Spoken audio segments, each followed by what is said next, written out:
Hello class 6 आप सभी का स्वागत है आपकी विज्ञान की कक्षा में। आशा करती हूँ कि आप सभी अच्छे होंगे बच्चों और खूब मन लगाकर पढ़ाई कर रहे होंगे। और बच्चों, पिछले जितने भी पाठ हमने पढ़े हैं, आपने सभी पाठ का अच्छे से अध्ययन किया होगा। बच्चों, पाठ का अच्छे से अध्ययन कीजिए और ज्यादा से ज्यादा रीडिंग भी करिए, क्योंकि जब हम ज्यादा से ज्यादा रीडिंग करते हैं तो हमें और भी ज्यादा अच्छे से चीजें, जो कॉन्सेप्ट होता है वो क्लियर हो जाता है और चीजें अच्छे से याद भी हो जाती हैं।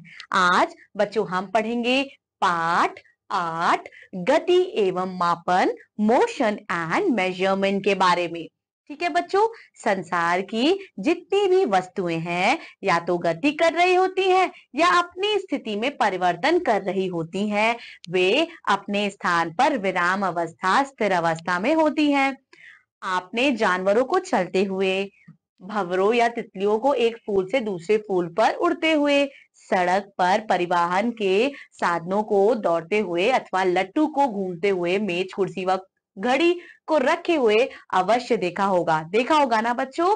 आपने देखा होगा कि इनमें से कुछ वस्तु अपनी स्थिति को बदल रही हैं तथा कुछ नहीं बदल रही।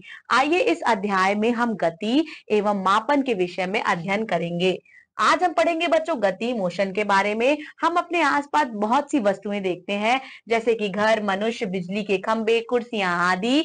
इनमें से कुछ चीजें स्थिर हैं तथा कुछ गतिशील हैं, जैसे घर स्थिर है। पक्षी एक स्थान से दूसरे स्थान पर उड़ते हैं।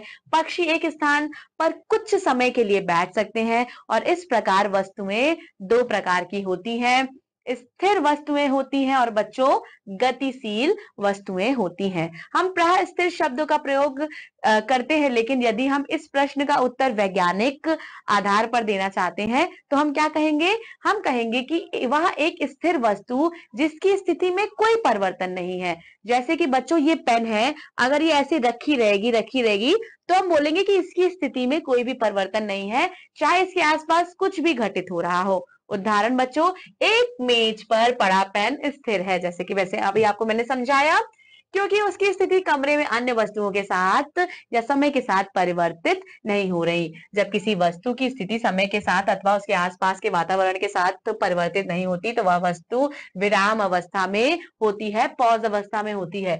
बच्चों जैसे कि आप देख रहे हैं, ये चेयर यहाँ पॉज है, टेबल पे रखा सामान पॉज है, ये सोफा आपका यहाँ पॉज है। स्थिर वस्तुएं मेज, कुर्सी, घर, गेंद आदि ये स्थिर वस्तुएं हैं। बच्चों गतिशील वस्तुएं, घड़ी की सुई। बच्चों आपको पता है कि घड़ी की सुई टिक टिक करके घूमती रहती है। बच्चों बर्ड जो है वो ऊंचे आसमान में उड़ती है, रेलगाड़ी चलती है और बच्चों दौड़ता हुआ मनुष्य, ये गतिशील वस्तुएं हैं।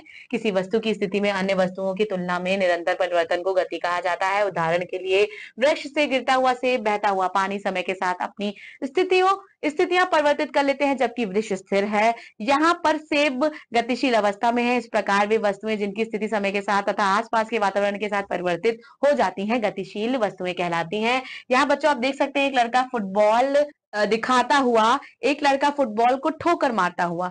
ठीक है, ये देखिए पैर के बल से बॉल में गतिशीलता दी जाती है। ठीक है, उपर्युक्त चित्रों में एक लड़के तथा एक फुटबॉल को दिखाया गया है। चित्र आ में लड़के तथा फुटबॉल दोनों की स्थितियों में परिवर्तन नहीं हो रहा है। चित्र आ देखिए बच्चों, इसमें कोई परिवर्तन नहीं हो रहा है क्योंकि ये बॉल को देख रहा है, बॉल इसके सामने है। लेकिन चित्र बा में फुटबॉल अपनी स्थिति बदल लेता है। हम कह सकते हैं कि फुटबॉल गतिशील अवस्था में हो गया है।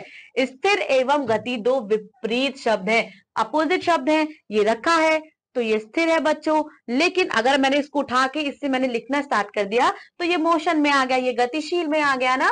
हम कह सकते हैं कि स्थिर एवं गति दो तुलनात्मक शब्द हैं, तथापि कुछ उदाहरणों के द्वारा हम देखेंगे कि यह बताना मुश्किल हो जाता है किंतु गतिशील अवस्था में ही अथवा स्थिर अवस्था में है। कोई भी चीज गतिशील अवस्था में है या स्थिर अवस्था में है। एग्जाम्पल, एक व्यक्ति ट्रेन में यात्रा करता हुआ अन्य यात्रियों के साथ स्थिर अवस्था में है, जबकि वही व्यक्ति रेलवे लाइन के साथ लगे हुए मकानों और वृक्षों की तुलना में गतिशील अवस्था कर रहा है नहीं? कितनी इंटरेस्टिंग बात बच्चों, कि अगर कोई, हम लोग जैसे ट्रेन पे बैठते हैं, हम ट्रेन पे तो बैठे हैं, हम स्टेबल हैं, लेकिन हम जिस पे बैठे हैं वो लगातार चल रही है, ट्रेन की गाड़ी लगातार चल रही है। वस्तुओं में स्थिरता स्थिरता व गतिशीलता, एक्टिविटी 1 को अच्छे से पढ़िएगा। अब हम पढ़ेंगे बच्चों टाइप्स ऑफ मोशन। सभी वस्तुओं की गतियां एक जैसी नहीं होती हैं। गतिशील वस्तुओं की गति अलग अलग प्रकार की होती है। हमारे चारों ओर वस्तुएं अलग अलग प्रकार की गति में है। आइए गति करते हुए वस्तु के विभिन्न प्रकारों का अध्ययन करें। सबसे पहले बच्चों स्थानांतरीय गति, वह गति जिसमें किसी वस्तु के सभी अणु एक समय एक ही दिशा में बराबर दूरी तय करते हैं, स्थानांतरीय गति कहलाते हैं। बच्चों ये देखिए, जैसे कि बुलेट से निकली हुई गोली और ये गाड़ी चल रही है, सड़क पर चलती हुई गाड़ी, बंदूक से निकली हुई गोली, पेड़ से गिरता हुआ सेब, नीचे ढलान से उतरती हुई एक लकड़ी, इस प्रकार की गति के उदाहरण है। स्थानांतरीय गति 3 प्रकार की होती है, रैखिक गति, वृत्ताकार गति और अनावृत्तीय गति। रैखिक गति बच्चों सरल रेखीय, जो रैखिक नाम से सजेस्ट हो रहा है, जो सीधे मोशन में जा रही है, किसी वस्तु द्वारा सीधी रेखा में गति करने को रैखिक गति कहते हैं या सरल रेखीय गति कहते हैं। बच्चों जैसे कि आप ये ट्रेन देख सकते हैं, ये एक लीनियर मोशन में जा रही है। एग्जाम्पल, सीधे रेलवे लाइन पर भागती हुई ट्रेन, मुक्त रूप से गिरता हुआ पत्थर तथा बंदूक से निकली हुई गोली, ये एकदम स्ट्रेट फॉर्म में जाते हैं। वृत्ताकार गति, इस वित्तीय गति भी कहा जाता है जब कोई वस्तु किसी निश्चित बिंदु के चारों ओर चक्कर लगा रही है। बेस्ट एग्जांपल है बच्चों हमारी पृथ्वी। हमारी पृथ्वी किसका चक्कर लगाती है? हमारी पृथ्वी चक्कर लगाती है सूर्य का। और हमारी पृथ्वी का कौन चक्कर लगाता है? हमारी पृथ्वी का चक्कर लगाता है बच्चों चंद्रमा। चंद्रमा जो है, जो मून है, वो हमारी पृथ्वी का चक्कर लगाता है। तो ये सारे एग्जाम्पल्स बच्चों किसके एग्जाम्पल है? ये सारे आपके एग्जाम्पल है वृत्ताकार गति के।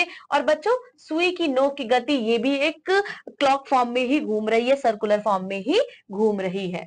ठीक है, एग्जाम्पल, घड़ी की सुई की नोक की गति, सूर्य के चारों ओर पृथ्वी की गति, कोल्हू चलाते हुए बैल की गति व डोरी से बांधकर घुमाते हुए पत्थर की गति आदि। गतिविधि 2, एक्टिविटी 2 आप अच्छे से पढ़िएगा और समझिएगा और याद भी करिएगा अगर उसमें कुछ याद करने के लिए दिया होगा तो। अनावर्ती गति, जब किसी वस्तु की गति एक निर्धारित पथ पर नहीं होती है, ठीक है, अपनी दिशा बदलती रहती है, अर्थात किसी भी प्रकार की गति जो स्वयं को समान समानांतरों के बाद नहीं दोहराती, अनावृत्ति गति कहलाती है। जैसे कि एक मक्खी की गति, तो मक्खी कभी यहाँ बैठती है, कभी और दूर जाके बैठती है, कभी फिर से वापस आ जाती है। खेल में, मैदान में फुटबॉल की गति, क्योंकि बॉल जो है बच्चों एक गति में तो चलता नहीं है कि गोल गोल घूम रहा हो या लीनियर मोशन हो या सर्कुलर मोशन हो, नहीं, वो कभी कभी कोई गोल मार देता है तो बॉल एकदम अंदर चली जाती है। कभी कभी बच्चों जब बॉल पास ऑन करते हैं तो थोड़ी पास ही रहती है ना।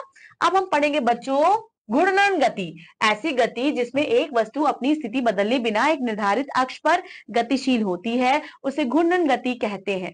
ठीक है, एग्जाम्पल बच्चों चरखा, गोल झूला, पृथ्वी को अपने अक्ष पर घूमना। ठीक है बच्चों, जैसे ये पेन है, ये अपने ही स्थान पर घूम रही है, मतलब ये स्थान नहीं चेंज कर रही है, ना सर्कुलर मोशन कर रही है, ना लीनियर मोशन कर रही है, ये अपने ही स्थान पर घूम रही है।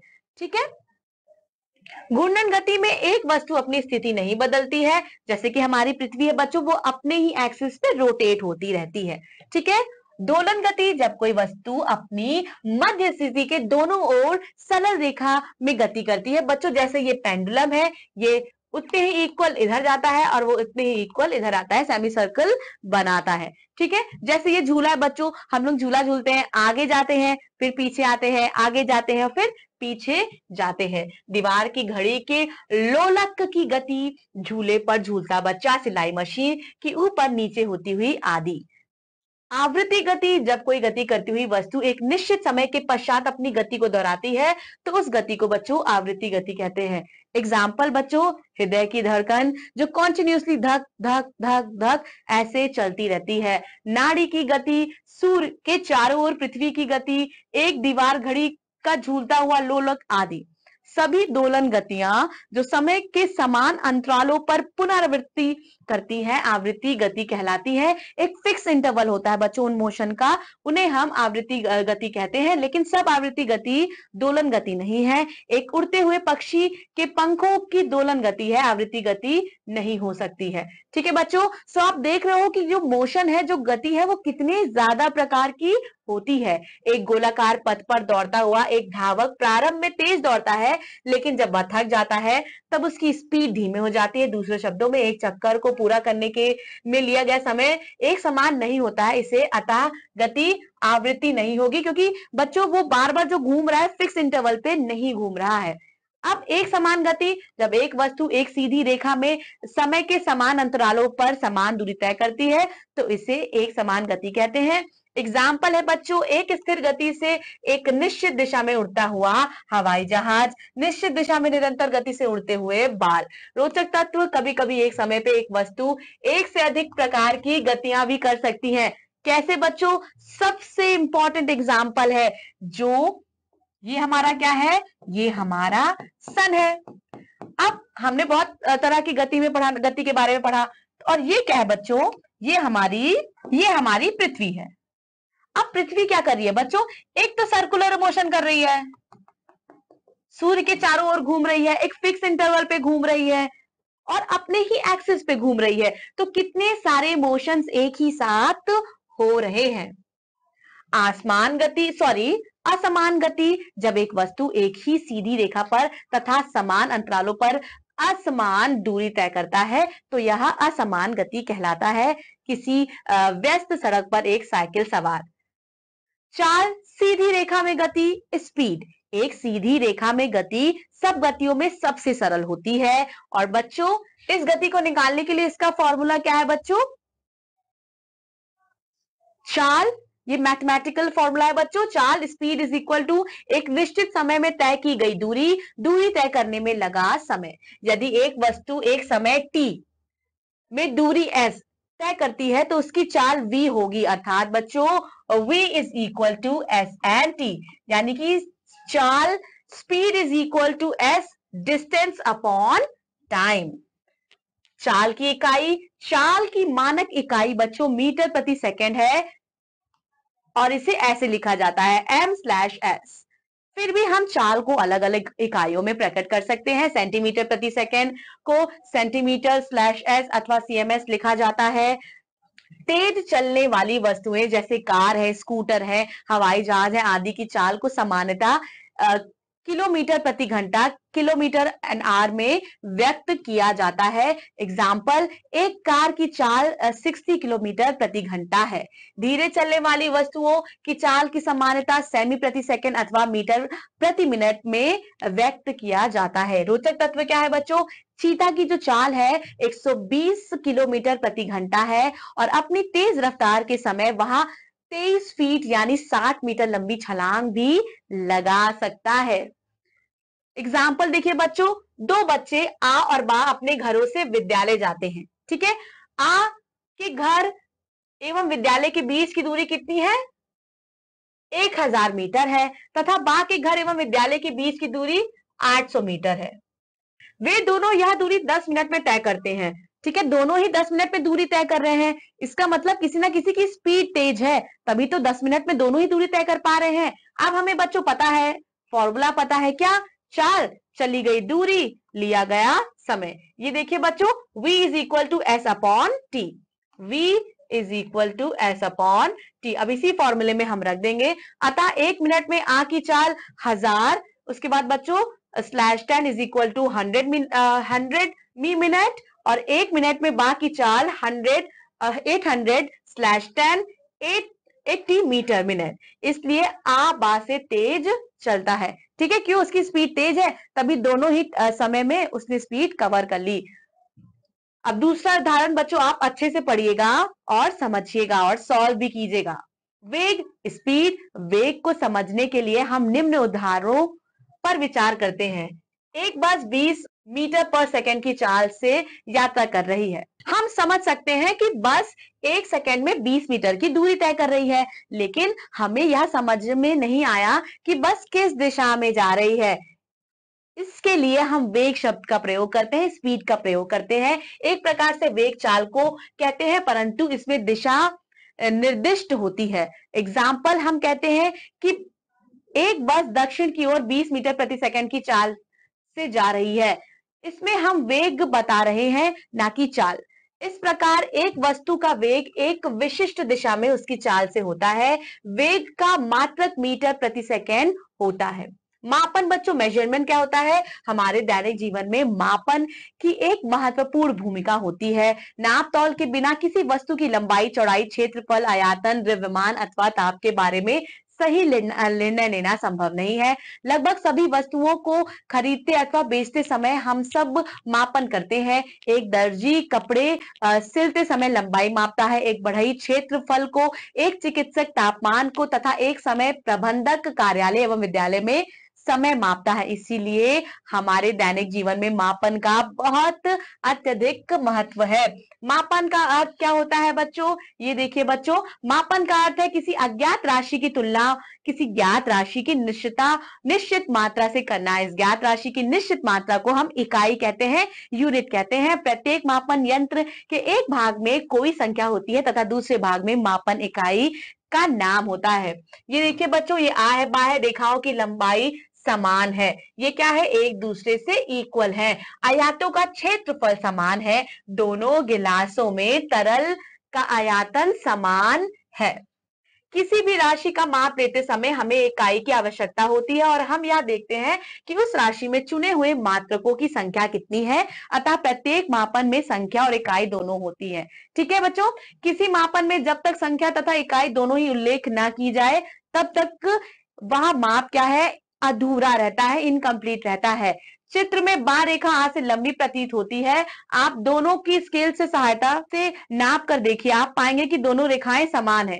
ठीक है, इसी तरह से बच्चों आप अभी देख रहे हो, ध्यान से देखो, अभी ध्यान से देखोगे तो आपको लगेगा कि अरे इस ग्लास में तो पानी कम है, लेकिन ऐसा नहीं है। ये ग्लास भी तो चौड़ा है, ये ग्लास इसके कंपैरिजन में चौड़ा है। इसीलिए बच्चों मापन को सही तरीके से हमें नापना चाहिए, तभी हम किसी चीज का मेजरमेंट कर पाएंगे। ठीक है, इसी प्रकार विभिन्न वस्तुएं को देखकर उनका क्षेत्रफल, उनका पैरामीटर, उनका एरिया, आयतन, द्रव्यमान तथा तापमान या अनुमान लगाना आसान नहीं होता है। चित्र में सभी आयत क्षेत्रफल के समान है। अब अगला चित्र देखिए, दोनों गिलास में समान आयतन का द्रव भरा है। चलिए, मानक इकाइयों की आवश्यकता, स्टैंडर्ड यूनिट्स की क्या आवश्यकता है बच्चों? ये देखिए, ये आपको कदम दिया गया है, हाथ दिया गया है और बलिष्ठ दिया गया है। ठीक है बच्चों, यानी कि हम लोग कहते हैं ना, ये एक किसी चीज को कभी कभी हम नापते हैं तो हम बोलते हैं एक बित्ता है, दो बित्ता है, अपने हाथ से नापते हैं। सामान्यतः किसी राशि के मापन के लिए हमें इकाई की आवश्यकता होती है। प्राचीन काल में लंबाई मापने के लिए मानव शरीर के अनेक भागों का इकाई के रूप में उपयोग किया जाता है। जैसे बच्चों कोहनी के माध्यम से, बच्चों पहले के टाइम पे जब ये यूनिट्स वगैरह नहीं होती थी तो लोग ऐसे ही नापते थे कि एक बित्ता है, कोहनी के माध्यम से नापते थे या उंगली के माध्यम से नापते थे। ठीक है, जैसे कोहनी के माध्यम से उंगली के छोर तक, बालिशित कदम 4 उंगलियां की चौड़ाई को लंबाई की इकाइयों के रूप में उपयोग किया गया। लंबाई मापने की ये समस्त इकाइयां प्रत्येक व्यक्ति के लिए अलग अलग हो सकती हैं। मानव अंग द्वारा लंबाई मापन। ठीक है बच्चों, सो ये एक्सरसाइज आपको परफॉर्म करनी है, ये एक्टिविटी। इसलिए यदि अपनी बलिष्ठ द्वारा मापी गई लंबाई को दूसरे के बताएंगे तब उन्हें यह समझना कठिन होगा कि वास्तविक लंबाई कितनी है। बिकॉज सबकी बच्चों, सबकी ये एक बित्ता बराबर तो होगा नहीं, क्योंकि सबके हाथ जो है वो बराबर नहीं होता, और सबका पूरा ये जो हम बोलते हैं 1 फुट भी बराबर नहीं होगा, क्योंकि बच्चों सबके बॉडी पार्ट्स की लेंथ जो है वो अलग अलग होती है।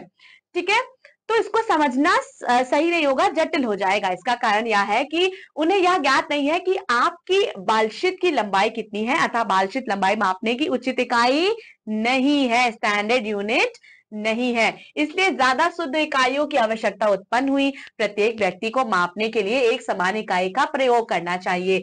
आजकल बाजारों में वस्तुओं को खरीदने अथवा बेचने के लिए मानक इकाइयों का ही प्रयोग किया जाता है। एक मानक इकाई वह इकाई होती है जो किसी भी राशि की पूर्णता मापने के लिए सब स्थानों पर प्रयुक्त की जाती है। फिर बच्चों जब ऐसा हुआ, पहले के टाइम पे जब स्टैंडर्ड यूनिट्स नहीं थे तो सब ऐसे नापते थे तो मेजरमेंट सही नहीं आता था, इसीलिए उन्हें आवश्यकता हुई सही मेजरमेंट की। तब बच्चों स्टैंडर्ड यूनिट का फॉर्मेशन हुआ। लंबाई, भार, समय और ताप का मानक SI, standard unit of length, weight, time and temperature.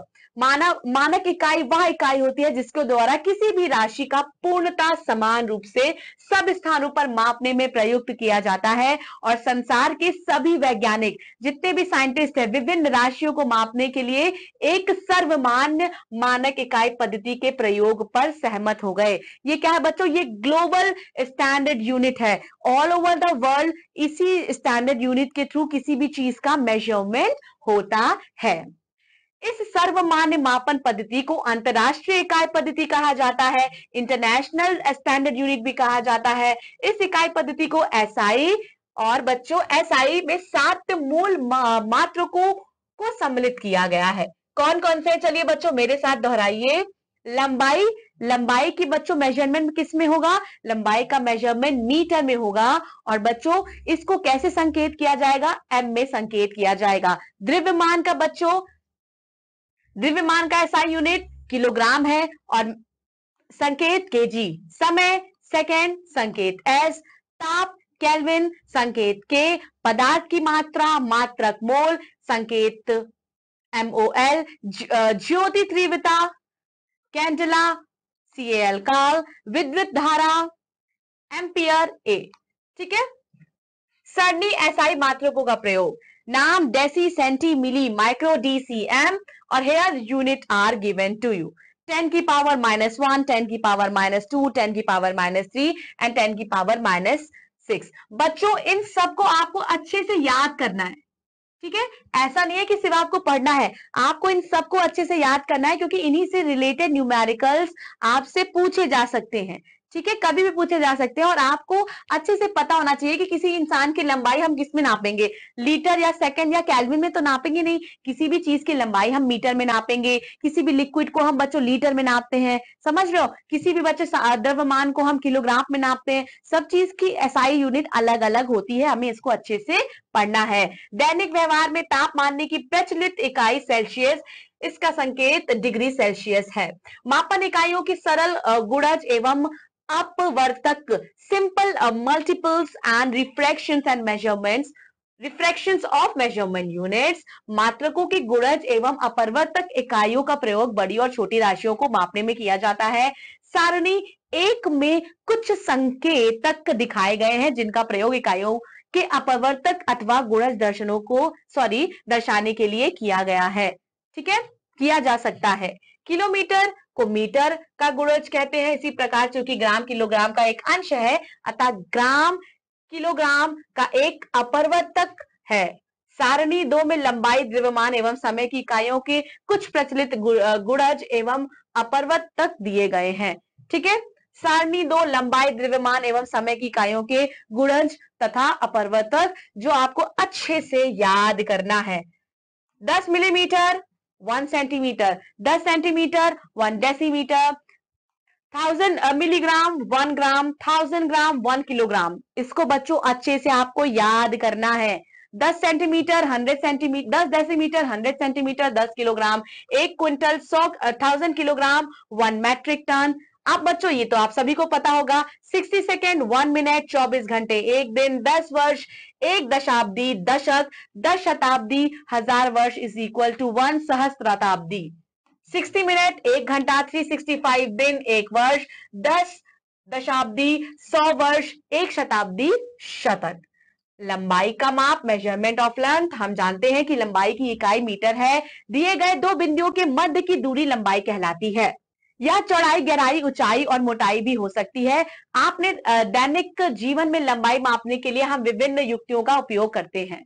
उदाहरण के लिए लंबाई मापने के लिए हम स्केल का उपयोग करते हैं। दर्जी किसका उपयोग करते हैं बच्चों? इंची टेप का प्रयोग करते हैं। उसी तरह कपड़े की लंबाई नापने के लिए कपड़ा व्यापारी मीटर का उपयोग करता है। प्रयोगशाला में लकड़ी के मीटर स्केल का उपयोग करते हैं और किसी वस्तु की लंबाई मापने के लिए उस मापन के लिए उपयुक्त युक्ति का चयन करना चाहिए।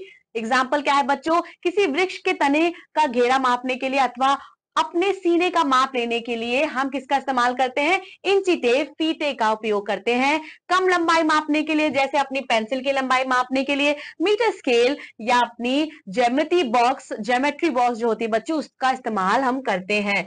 मापन करते समय हम अत्यंत सावधान रहना चाहिए वरना हमारे माप पूर्णतः शुद्ध नहीं होते। लंबाई मापते समय कुछ सावधानियों को ध्यान में रखना चाहिए। ठीक है, कौन कौन सी सावधानियां हैं? मीटर स्केल को वस्तु से सटाकर उसकी लंबाई के समांतर रखना चाहिए। ठीक है बच्चों, ये देखिए, लंबाई मापने के लिए स्केल की उचित स्थान पर रखना चाहिए।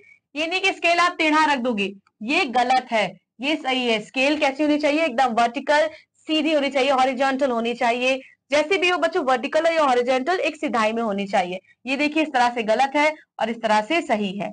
समझ रहे ना बच्चों आप लोग? कभी कभी स्केल के सिरे टूटे होते हैं, हो सकते हैं बार बार उपयोग के कारण स्केल के सिरे अक्सर घिस जाते हैं। चित्रों में देखिए, स्केल में शून्य का चिन्ह साफ साफ दिखाई नहीं दे रहा है। ऐसी स्थिति में शून्य चिन्ह का उपयोग ना करके किसी अन्य सुविधाजनक चिन्ह का उपयोग करना चाहिए। चित्र के अनुसार एक सिरे 1.0 सेंटीमीटर पर तथा दूसरे सिरे को 7.0 सेंटीमीटर पर रखा गया है। इस स्थिति में वस्तु की लंबाई 7.0 माइनस 1.0 सेंटीमीटर 6.0 सेंटीमीटर होगी। सही माप लेने के लिए आंख की स्थिति का ठीक होना भी आवश्यक है। यदि आंख आ स्थिति में है तो माप 4.2 सेंटीमीटर होगा, और यदि आंख सा स्थिति में है तो माप 3.9 सेंटीमीटर होगा। और चित्र में दर्शाई गई दोनों स्थितियां गलत होंगी। सही स्थिति बा है, जिसमें आंख पेंसिल के सिरे पे ठीक लंबवत है और पेंसिल की सही लंबाई 4 सेंटीमीटर है। देख रहे ना बच्चों, आंख जो है एकदम सही से हमें रखनी होगी। वक्र रेखा की लंबाई मापन, measuring and length of curve line. किसी वक्र रेखा की लंबाई को मीटर स्केल के समान वृद्धि द्वारा नहीं मापा जा सकता। वक्र रेखा की लंबाई मापने के लिए बच्चों किसी धागे का उपयोग हम कर सकते हैं। गतिविधि 4 है बच्चों, इसको अच्छे से पढ़िएगा। क्षेत्रफल का मापन, बच्चों एरिया का मापन हम कैसे करेंगे? किसी वस्तु की सतह या किसी वस्तु अथवा स्थान द्वारा घेरी जाने वाली सतह की माप क्षेत्रफल कहलाती है, उसका बच्चों एरिया कहलाती है। और बच्चों ये आपने अपने मैथमेटिक्स में भी जरूर पढ़ा होगा। आपने बहुत सारे क्वेश्चंस, प्रॉब्लम सम्स भी सॉल्व किए होंगे, जिनमें आपको पूछा जाता है कि एरिया निकालिए, पेरीमीटर निकालिए ना। किसी भी आयताकार सतह की लंबाई एवं चौड़ाई यदि ज्ञात हो तो हम उसके क्षेत्रफल की गणना कर सकते हैं। ठीक है बच्चों, ये आप देख सकते हैं, ये आपको स्क्वायर दिया गया है। आयत का क्षेत्रफल क्या होता है? बच्चों ये हमें अच्छे से याद करना है कि किसी का क्षेत्रफल हमें कैसे निकालेंगे, हम किसी का पेरीमीटर कैसे निकालेंगे। आयत का क्षेत्रफल होता है बच्चों, क्या होता है? Length into breadth. क्षेत्रफल की अंतरराष्ट्रीय इकाई वर्गी मीटर, मीटर स्क्वायर है, और उस वर्ग का क्षेत्रफल है जिसकी प्रत्येक भुजा की लंबाई 1 मीटर है। चित्र के अनुसार वर्ग की सतह आ बा सादा है, जिनमें आ बा जो है बासा के इक्वल है। बच्चों आप देख सकते हो सभी लाइन जो है एक दूसरे के इक्वल है। आ 1 मीटर है, आ बा सादा द्वारा घिरा क्षेत्रफल 1 मीटर स्क्वायर है। पोस्ट कार्ड अथवा लिफाफे जैसी वस्तुओं की सतह के क्षेत्रफल को वर्ग सेंटीमीटर स्क्वायर में दर्शाना सुविधाजनक है। बहुत बड़ी सतह जैसे किसी खेल के मैदान का क्षेत्रफल दर्शाने के लिए एयर और हेक्टेयर जैसे मात्रकों का उपयोग सुविधाजनक रहता है। ये देख सकते हैं बच्चों, 1 मीटर स्क्वायर 1000 सेंटीमीटर स्क्वायर, 1 एकड़ 100 metre square, 1 kilometre square 1000 metre into 1000 metre, and then we have this number meter square, 1 centimeter square 100 millimeter square, 1 hectare 100 acre, and then we have 10,000 meter square। अब बच्चों volume का हम कैसे आयातन करेंगे? आयातन का मापन, measurement of volume. कोई वस्तु ठोस, द्रव तथा गैस जितना स्थान घेरती है वह उसका आयातन कहलाता है। एग्जाम्पल, क्रिकेट की गेंद की अपेक्षा हवा भरी हुई फुटबॉल जो है वो ज्यादा स्थान घेरती है, अतः क्रिकेट की गेंद की अपेक्षा फुटबॉल का आयातन जो है अधिक है। इसी प्रकार एक पुस्तक एक माचिस की डिब्बी से अधिक स्थान घेरती है। माचिस की डिब्बी अथवा किताब की तरह किसी आयताकार ठोस को घनाभ कहते हैं। और यदि हम किसी घनाभ की लंबाई, चौड़ाई एवं ऊंचाई ज्ञात हो तो हम उसके आयतन की गणना कर सकते हैं। घनाभ का आयतन, लंबाई, चौड़ाई और ऊंचाई। ठीक है, आयतन की अंतरराष्ट्रीय मानक इकाई घन मीटर है और इसे मीटर स्क्वायर लिखा जाता है। ठीक है बच्चों, घन मीटर उस घनाभ का आयतन है जिसके प्रत्येक भुजा की लंबाई 1 मीटर। एक प्रकार के घनाभ को मीटरी घन कहते हैं। कम आयतन की वस्तुओं को नापना अधिक सुविधाजनक होता है। बच्चों ये आपको फॉर्मूला दिया गया है, ये आपको अच्छे से याद करना है ताकि कोई भी न्यूमेरिकल हो या प्रॉब्लम सम्स हो तो आप उन्हें अच्छे से पढ़ पाए। द्रवों का आयतन किसी बर्तन को पूरी तरह भरने के लिए द्रव को जितने आयतन की आवश्यकता होती है उसे उस बर्तन की धारिता कहते हैं। वास्तव में किसी बर्तन की धारिता उसके अंदर का आयतन होती है। द्रव जैसे दूध, पानी, तेल तथा पेट्रोल की माप उसके आयतन द्वारा ज्ञात की जाती है। द्रवों के आयतन को लीटर में मापा जाता है। लीटर का संकेत बच्चों एल है। आप सभी ने 1 लीटर घी का पैकेट, खाद्य तेल, पीने के पानी की 1 लीटर की बोतल तो आप लोगों ने देखी होगी बच्चों।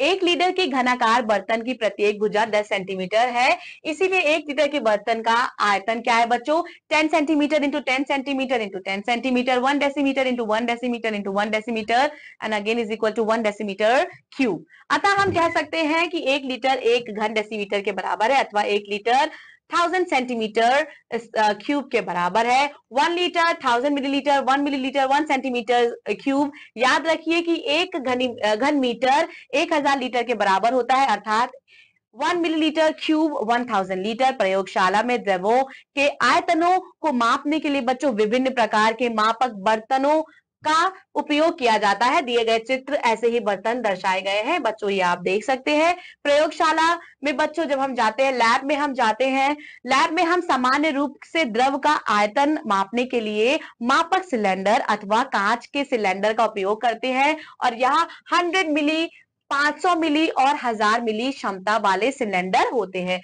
आप ये देख सकते हैं बच्चों, अलग अलग चिन्हों वाले मापक सिलेंडर। किसी द्रव का आयतन मापने के लिए मापक सिलेंडर एक सुविधाजनक युक्ति है। इसकी बाहरी सतह पर एक पैमाना बना होता है। सिलेंडर आ और बा पर बने चिन्हों को ध्यानपूर्वक देखिए बच्चों, ये आप देख सकते हैं ना। देखिए, सिलेंडर आ के सबसे छोटे भाग द्वारा प्रदर्शित आयतन 1 मिली है, जबकि सिलेंडर बा के लिए यह 2 मिली है।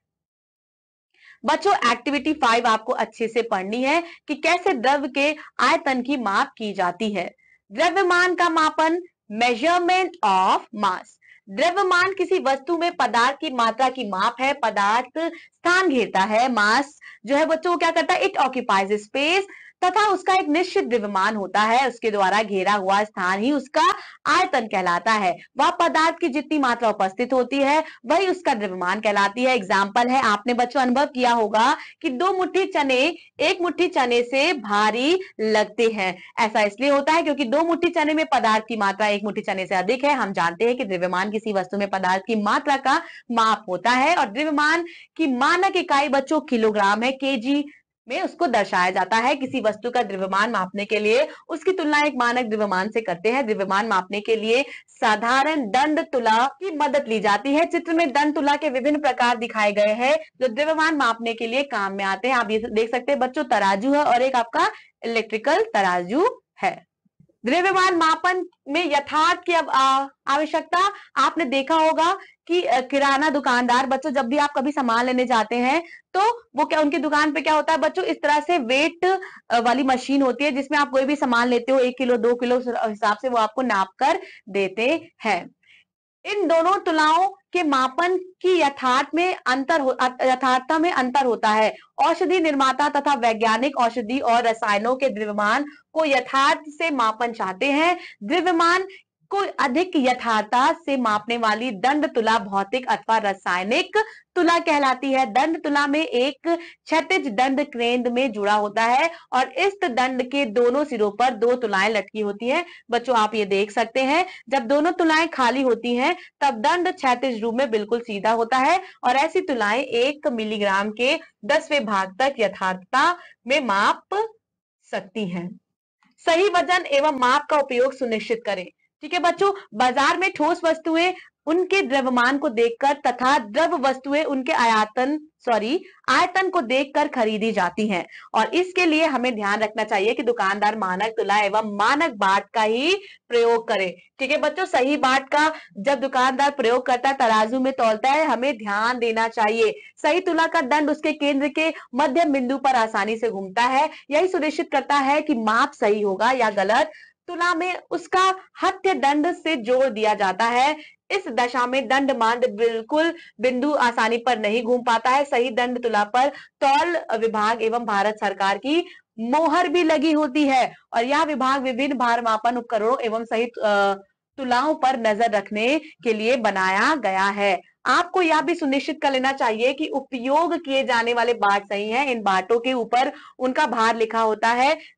अगर कोई 1 किलो का बाट होगा तो बच्चों 1 किलो 2 किलो का बाट लिखा रहता है। इसके निचले भाग में एक छेद होता है जिसमें थोड़ी मात्रा में सीसा धातु भरी होती है। सीसा धातु भार को मानक बनाने के लिए भरी जाती है। गलत बाटों में यह नहीं भरी होती तथा उन पर माप और तौल विभाग की मोहर भी नहीं लगती। सीसा रहित बाटों से कम तौला जाता है। समय का मापन बच्चों, अब मेजरमेंट ऑफ टाइम कैसे होता है बच्चों? समय का मापन कैसे करते हैं? दो छोटे अंतरालों के मध्य में अवधि को हम समय कहते हैं। समय की बच्चों मूल इकाई क्या होती है? सेकंड होती है। समय की बड़ी इकाई मिनट, घंटा, दिन, महीना तथा वर्ष है। हमारे दैनिक क्रियाकलापों में व्यवस्थित रूप से चलाने के लिए समय के बच्चों विशेष महत्व है। Time is very much important. उदाहरण के लिए आपको विद्यालय समय पर पहुंचना होता है, आपको प्रतिदिन कार्यालय समय पर जाना होता है और समय को हम घड़ियों की सहायता से मापते हैं। ये देखिए बच्चों, अनेक प्रकार की घड़ी है। धूप घड़ी, ये आपकी विराम घड़ी और ये आपकी रेत घड़ी है। बच्चों प्राचीन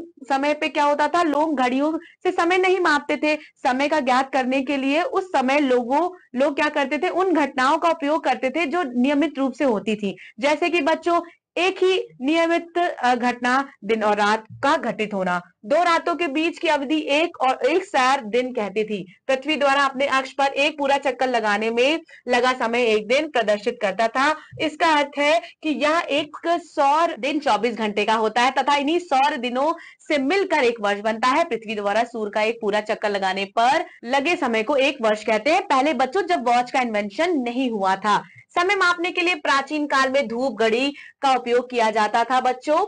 और एक धूप में घड़ी वृत्ताकार क्षैतिज तख्ता होता था। इस तख्ते पर धातु की एक त्रिकोणीय प्लेट ऊर्ध्वाधर दिशा में लगी होती है। इस प्लेट को उत्तर दक्षिण दिशा में रखा जाता है। प्लेट की छाया तख्ते पर पड़ती थी। दिन के अलग अलग समय पर छाया का सिरा तख्ते पर बने अलग अलग कड़ों को छूता था। इस प्रकार धूप घड़ी से समय का ज्ञान होता था। कुछ ऐतिहासिक धूप घड़ियां हमारे देश में अभी भी मौजूद हैं। कुछ 100 वर्ष पुराना महाराज जय सिंह ने जयपुर में एक धूप घड़ी बनवाई थी और दिल्ली तथा जयपुर के जंतर मंतर में इसी प्रकार की धूप घड़ियां दिखाई देती हैं। ठीक है बच्चों, ये आप देख सकते हैं, ये धूप घड़ी है और ये जंतर मंतर की तस्वीरें भी आपको दी गई है। इन धूप घड़ियों द्वारा प्रदर्शित समय काफी सही होता था, लेकिन सूर्यास्त के पश्चात हम इनका उपयोग नहीं कर सकते थे। प्राचीन काल में समय मापने की एक अन्य युक्त रेत घड़ी थी और इस रेत घड़ी में दो बर्तन एक दूसरे से एक बारीक छिद्र द्वारा जुड़े होते हैं। रेत एक बर्तन से दूसरे बर्तन में जाता है। ऊपरी बर्तन के खाली होने पर एक निश्चित समय का ज्ञान होता है। आप विराम घड़ियों का भी उपयोग करते हैं। इन घड़ियों को इच्छा अनुसार चलाया अथवा बंद किया जाता है। विराम घड़ियों द्वारा आप एक छोटे समय अंतराल को भी माप सकते हैं। एग्जाम्पल, इनका प्रयोग 100 मीटर की दौड़ में लगने वाले समय अथवा किसी रासायनिक अभिक्रिया में लगने वाले समय को परिशुद्धता में मापने के लिए किया जाता है। ये घड़ियां समय के 1/10वें या 1/100वें या 1/1000वें सेकंड को माप सकती हैं। दीवार घड़ी लोलक घड़ी का एक साधारण उदाहरण है। यह लोलक घड़ी सरल लोलक के नियम पर आधारित है। इसका आविष्कार इटली के वैज्ञानिक गैलीलियो ने किया था। बच्चों गैलीलियो बहुत फेमस साइंटिस्ट थे। एक लोलक का दोलन काल निश्चित होता है और लोलक घड़ी में लोलक द्वारा किए गए प्रत्येक दोलन पेंडुलम बच्चों के समय को मापा जाता है। आजकल दीवार घड़ियों में लोलक का उपयोग नहीं किया जाता है। जो घड़ियां अंकों में समय प्रदर्शित करती हैं उन घड़ियों को डिजिटल घड़ियां भी हम कहते हैं। अब बच्चों टेम्परेचर का मेजरमेंट कैसे होता है? ताप में हमें किसी वस्तु की उष्णता अथवा शीतलता अर्थात वह वस्तु कितनी गर्म है या कितनी ठंडी है इसके बारे में पता चलता है। ताप को मापने के लिए तापमापी थर्मामीटर का उपयोग किया जाता है। तापमापी द्वारा एक कदम सही ताप को मापा जाता है। ताप को डिग्री सेल्सियस में मापा जाता है। तापमापी बनाने के लिए हमें ऐसे दो ताप चाहिए जिनके मान सदैव स्थिर रहते हैं।